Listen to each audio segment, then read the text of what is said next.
Video دیکھنے سے پہلے ہمارے چینل کو سبسکرائب کر لیں اور بیل آئیکن دبا دیں تاکہ آنے والی ویڈیوز کے نوٹیفیکیشن بر وقت آپ تک پہنچ سکیں۔ نحمده ونصلي ونسلم على رسوله الكريم اما بعد فاعوذ بالله من الشیطان الرجیم بسم اللہ الرحمن الرحیم۔ محترم سامعین ناظرین، آج کی اس ویڈیو میں ہم بات کریں گے کہ جب کسی بھی حاجت کے لیے گھر سے نکلا جائے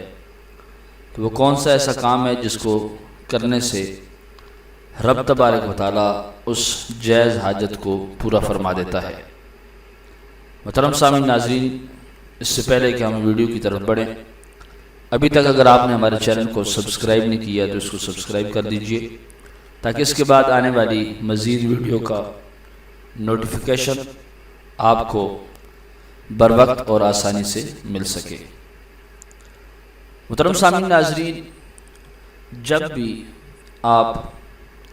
گھر سے کسی بھی جائز حاجت کو پورا کرنے کے لیے باہر نکلیں،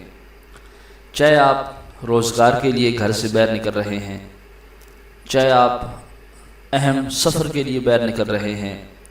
چاہے آپ لڑکی کو رخصت کرنے کے لیے باہر نکل رہے ہیں، چاہے آپ امتحان کے لیے گھر سے باہر نکل رہے ہیں، یا پھر کسی بھی ضروری کام سے نکل رہے ہیں، تو یہ کلمات یا یہ صورتیں پڑھ لینے سے انشاءاللہ تعالی نکلتے وقت جو بندہ ان دعاؤں کو پڑھے گا، ان صورتوں کو پڑھے گا، تو انشاءاللہ تعالی ان کی برکت سے رب تبارک و تعالی آپ کی جائز حاجات کو پورا فرما دے گا۔ دنیا کی بھی حاجات پوری ہوں گی اور آخرت کی حاجات بھی پوری ہوں گی۔ محترم سامعین ناظرین، جب بھی آپ گھر سے باہر نکلیں تو آپ سورہ آل عمران کی آخری آیات کریمہ پڑھنی ہے، ایک مرتبہ آیت الکرسی پڑھنی ہے، ایک مرتبہ سورہ قدر انا انزلناہ فی لیلۃ القدر یہ سورہ مبارکہ پڑھنی ہے، اور ایک مرتبہ سورہ فاتحہ پڑھ کر دل ہی دل میں دعا مانگے کہ یا رب العالمین یا احکم الحاکمین، ان صورتوں کی اور ان آیات کریمہ کی برکت سے جس جائز کام کے لیے میں گھر سے باہر نکل رہا ہوں، مولا اس کام کے اندر برکت عطا فرما دے، اس کام کو پورا فرما دے۔ تو انشاءاللہ تعالی ان آیات کریمہ کی برکت سے